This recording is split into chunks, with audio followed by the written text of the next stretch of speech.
Chiara wasn't courageous. For example, one silly thing that could, however, convey this concept is that at school she would never raise her hand in order to volunteer an answer. She wasn't a courageous woman who wanted to face things. No, she wasn't. She was a woman of faith. Faith and courage are not the same. In faith, strength is given to you by somebody else. For what courage is concerned, it is you who must muster up the courage. She owns somebody else's strength.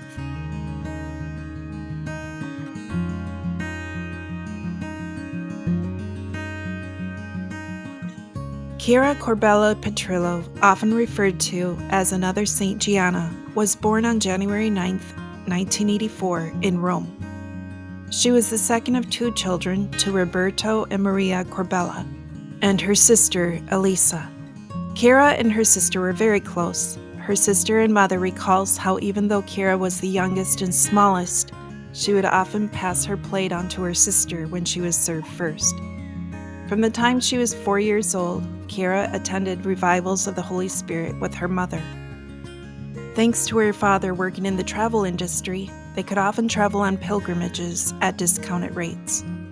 When Chiara was 18 years old, she was on vacation in Croatia with some friends when she decided to make a brief stop in Medjugorje, where her sister Elisa was visiting. It was there that she met Enrico Petrillo. Even though Chiara hadn't dated anyone before, she felt that she was standing before her future husband. As for Enrico, he had just broken up with his girlfriend. Although most people wouldn't want to jump into a relationship right after a breakup, when he saw Chiara through a crowded room, he was immediately drawn in. Something supernatural was happening. Enrico testified later, "To me, she was most beautiful. The first thing that struck me of Chiara, and that would attract the others as well, was her elegance. She was a princess. She carried herself in an elegant manner. Once I introduced her to a friend of mine's mother who said to me, 'Enrico, where did you find this princess?' Besides her elegance, she was a nice girl, sociable and cheerful, a person of company who would put everyone at ease." Chiara and Enrico began to date and went through the usual growing pains of a romantic relationship. There were good times and bad times, and a few breakups. For Chiara, she struggled with showing Enrico who she really was. And as for Enrico, his father had just recently died and he developed a fear of death, knowing that people could die at any time. "My father's death was the most difficult one I endured at that time," Enrico had said. "This impeded me from loving Chiara deeply." After an on and off again relationship for a few years, Chiara took a vocational course conducted by the Order of Friars Minor in Assisi in 2008. After seeing the effect it had on her, Enrico took the course as well, and now, firmly established in love and led by the Lord towards matrimony, Enrico proposed to Chiara during a walking pilgrimage to Assisi 3 times, and each time, Chiara accepted. They were married on September 21st, 2008. A month after they were married, Chiara learned she was pregnant. At the time, Enrico worked as a physical therapist, and Chiara was still in school working on her political science courses. They were a little nervous about being pregnant so soon, but mostly happy. However, Chiara had a sense about this pregnancy that she had a hard time explaining. She tried to explain her feelings to her gynecologist, Daniela, who would later become one of Chiara's best friends. "It's as if this child is not mine, as if it was not just for me." Her seriousness struck a chord with everyone who heard this comment, and it came back to haunt them throughout Chiara's pregnancy. Chiara's premonition would prove to be true. At 14 weeks gestation, they learned that their baby girl had anencephaly. Their baby had no skull. When she had another ultrasound later, the doctor on duty told her that something still could be done. "You mean to help with the diagnosis?" Chiara had asked. "No, in order to abort," the doctor had said. For Chiara, this response only added pain to pain. It was obvious, logical, and clear to see that Maria would not survive after birth. However, it was also obvious that she was alive, that she was there, and that she was doing everything necessary to grow and develop. I did not want to go against her. I wanted to sustain her for as long as I was able. Chiara had to receive this news alone because Enrico was in the hospital for a procedure that could not be put off. She dreaded to tell him the news and was thankful that he was too out of it from anesthesia to go into details, other than to answer his question as to whether the baby was a boy or a girl. Although Chiara suffered for herself and her baby, she suffered most of all at telling Enrico that his daughter would die, knowing of his deep insecurities about people leaving him in death. But when she finally told him, her fears left her when he said, "Do not worry, she is our daughter, and we will be with her as long as we can." Enrico and Chiara had wanted to be foster parents to unwanted children.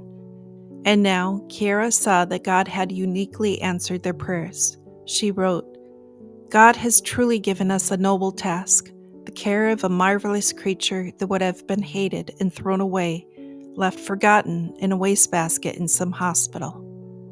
Their decision to not abort caused them much pain. They were judged harshly and accused of being hard-hearted parents. Even people who called themselves Christians were mean-spirited and judgmental. Some tried to sway them to seek cures through seers. All of this made it very painful, but Chiara and Enrico found consolation in the church. As Chiara's pregnancy progressed, she received the usual questions of whether she was having a boy or a girl. Completely serene and smiling, Chiara would simply respond, "A girl." They felt at peace because they felt God's hand in this. But she and Enrico felt little patience for those who knew of their situation and would say, "This is so terrible. Why is this happening to you?" They were proud of their daughter just the way she was and felt that no mistake was made in how she was created. She was, as they put it, perfect for eternity. Normally, Chiara could respond calmly and charitably to these well-meaning people. But one time, when a cashier stated that the most important thing was that the baby was healthy, she said, "Why? What if she isn't?" leaving the cashier speechless. Chiara's strength grew because her faith grew. She learned to find joy in everyday household tasks, offering up every chore as a prayer. She would talk to Maria Grazia as she worked, praying with her for various people and intentions. By the end of Chiara's pregnancy, she had attained 6 liters of amniotic fluid, which was worrisome to the doctors, as a normal pregnancy only has 1. For this reason, at 8 months, they couldn't wait any longer, and a C-section was scheduled for early June. Chiara and Enrico prepared for Maria's birth with heavy hearts. They were forced to choose a date for Maria's birth, which also meant her death. On top of this, because of her condition, Chiara wasn't able to go to Sunday Mass. But what a happy surprise it was when their priest friend, Father Vito, called and said, "Chiara, I just returned from New York and I'm here at Rome.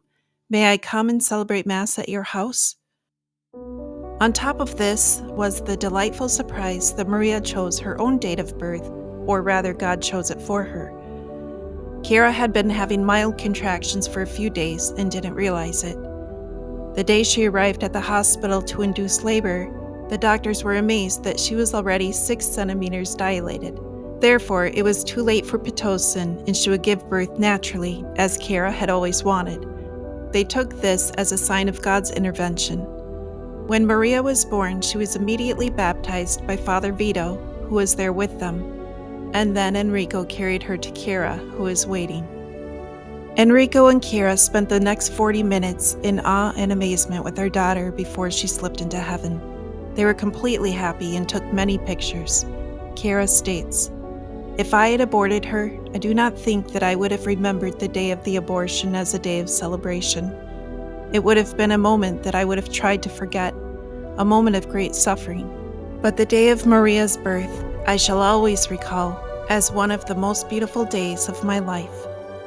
She adds, "What I wish to say to the mothers who have lost children is this. We have been mothers. We have had this great gift. The amount of time does not matter. 1 month, 2 months, a few hours. What matters is that we have had this gift, and it is something that can never be forgotten." Later, after some time with her daughter, Enrico carried her to the morgue. Chiara shared a room with another mother who had lost her baby at 9 months due to a separated placenta. That night, Chiara spoke gently to the woman of her own experience. The day the woman was discharged, she thanked the doctor for having let her share a room with Chiara. "That woman helped me accept the death of my own baby," she told him. 2 days later, there was a funeral for their daughter.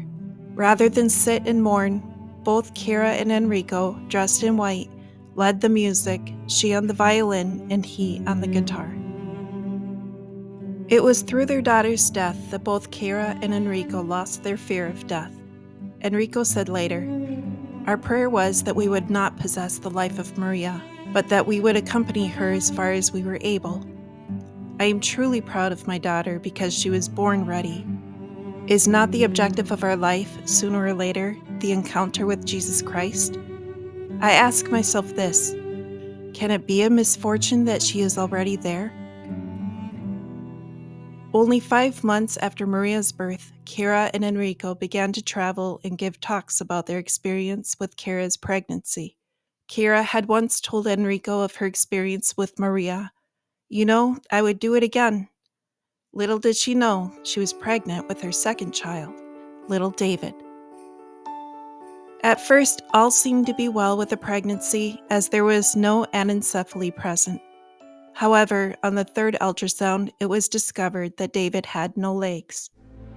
As Chiara and Enrico prepared themselves to be parents to a disabled child, on the 4th ultrasound, there was another disheartening discovery.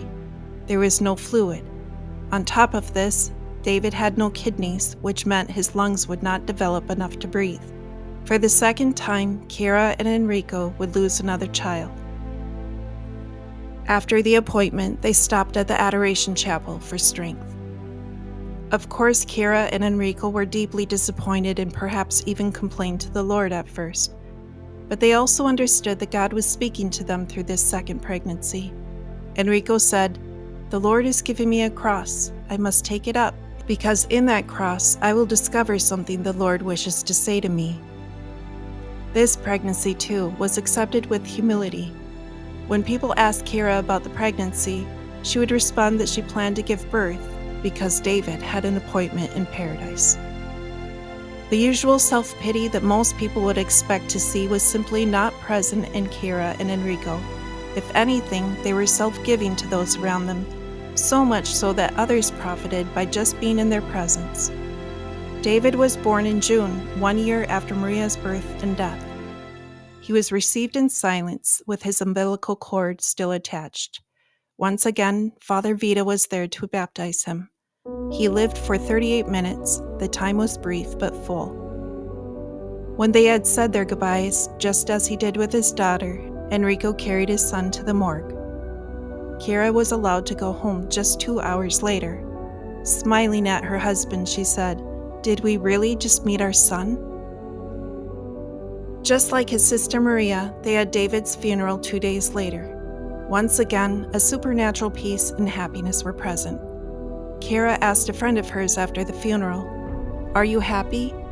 When her friend said yes, Chiara said, "So am I. I think I am happier now than I was on my wedding day." She seemed a little stunned by this. Many people didn't understand Chiara and Enrico's attitude of joy, but their joy was a gift from God. Chiara saw David's birth and death as her own David and Goliath story. She wrote, "I thank God for my having been defeated by little David. I thank God that the Goliath inside of me is now finally dead, thanks to David. No one has succeeded in telling me that what has happened is a misfortune." She also wrote, "If little David could have spoken, he would have said, 'I am splendid.'" Not long after David's death, Chiara and Enrico wanted to try to conceive again. Others around them told them not to bother. They would most likely have another pregnancy with complications and heartache. But Chiara and Enrico decided to leave this in the Blessed Mother's hands. After visiting the Basilica of St. Mary Major, praying in front of a relic from Jesus' manger for the gift of another child, Chiara was pregnant again.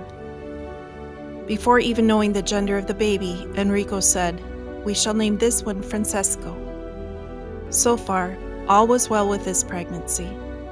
Chiara and Enrico began to hope that they might be able to bring this baby home after he was born. And yet, God was asking another sacrifice of them, the greatest of all. Chiara discovered a small white ulcer on her tongue that had formed shortly before she realized she was pregnant with Francesco. At first, she didn't think much of it, but over the next weeks, it got worse. A biopsy was taken, and it was determined to be carcinoma. Chiara spent a miserable night in the hospital, unable to have more than just Tylenol for pain since she was pregnant. For the first time, she felt challenged in her faith and questioned where God was. It was a different sort of suffering for Chiara, a physical suffering and a feeling of abandonment. It was her night in the Garden of Gethsemane. However, she soon regained her spirit, and when she was finally able to speak, she referred to her tumor as the dragon. The doctors wanted Chiara to induce labor early, but Chiara refused. She wrote, "To the majority of these doctors, Francesco is a 7-month fetus, and the one who should be saved is me. But I have no intention of putting Francesco's life at risk for some uncertain statistics that are supposed to make me believe that I should allow my baby to be born premature so that the surgeons can operate on me." The doctors were frustrated with Chiara, and she was frustrated with their constant pressure. She even felt frustrated with Enrico, who was torn between the life of his wife and his son. She wrote, "I was agitated. I felt an ugly sensation. I did not know who was on my side and who was trying to dissuade me, including Enrico. I felt like a lioness who was trying to defend her cub. I felt an aggressiveness I had never experienced before. When I got home, I said to Enrico, 'Whose side are you taking? I have not changed my mind.'" In this early diagnosis and turmoil, Chiara admits, "In the beginning, we did not recognize him in the tumor."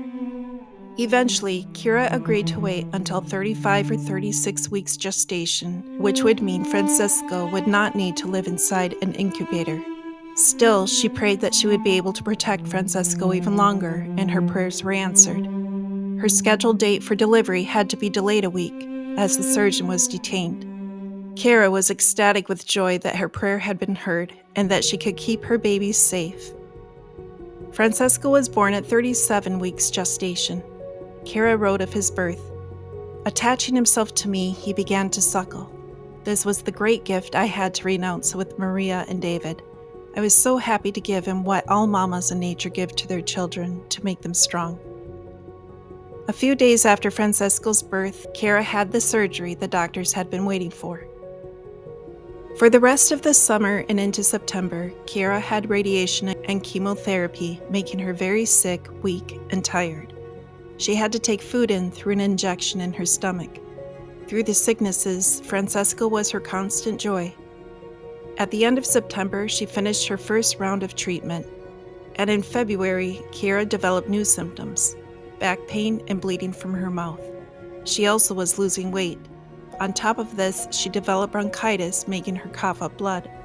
She endured this all with her usual serenity, although she had times of frustration and sadness that she shared with her friends. Chiara would become very annoyed when people attributed her with courage and strength of her own making. She insisted that by nature she was timid and anxious, and that the strength that others saw didn't come from her. "We do not at all feel courageous," Chiara insisted one day, "because in reality, the only thing we have done is say yes, one step at a time." In March, Chiara finally had a break from her suffering. She began to feel much better than she had in ages, and she and Enrico went on a much-needed vacation for a few days with another couple they were friends with. They had supper together and had a good time, but that night, walking back to the hotel room, Chiara began to have pain in her back and difficulty breathing. The day after they got home, they had the results of her most recent scan, and it showed a number of lesions on her lungs and liver.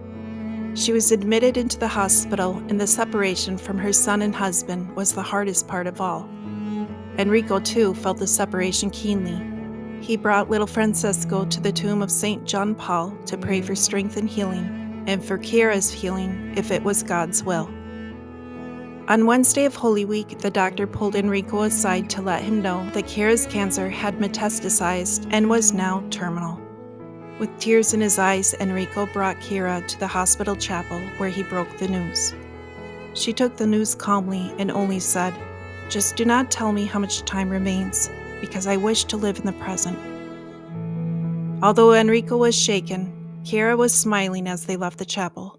She went to her hospital room to gather up her things to go home, chatting with the nurses as she went. Chiara didn't want to spend her last months waiting to die, so just a week after leaving the hospital, she and Enrico went to Medjugorje, inviting many friends and acquaintances they had met along the way during their journey to go with them. When her friends met her at the airport, it was the first time they saw her with a bandage over her eye. She needed it in order not to have double vision. Word of the impromptu pilgrimage spread, and nearly 300 people agreed to come, but only 170 could come on the plane. It was a cheerful and festive flight. When people asked her why she wore a patch over her eye, she responded playfully that she was a pirate, making them laugh. They had a glorious and enriching time in Medjugorje, and later, after they returned home in May, Chiara and Enrico were able to meet the Pope in Rome. After hearing her story, the Pope embraced Chiara. Since Chiara's parents wanted to be with Chiara in her last days, it was decided to move in with them since they lived in the country in a big house. Here, Chiara spent the last month of her life. As her story became known, many people came to visit her. Chiara was stupefied with this. "Why are they coming? What do they expect me to say?" she asked. She didn't know that the people were drawn to her because they saw Jesus through her. Father Vito, who had obtained permission from his superiors to stay with Chiara and Enrico for the next few days, commented, "We, through Chiara, are seeing the Father. Through her, we are seeing God. This is why it's so beautiful to be close to her." The month was spent in prayer, praying rosaries, and visiting. Father Vito also offered Mass every day, adoration, and confession.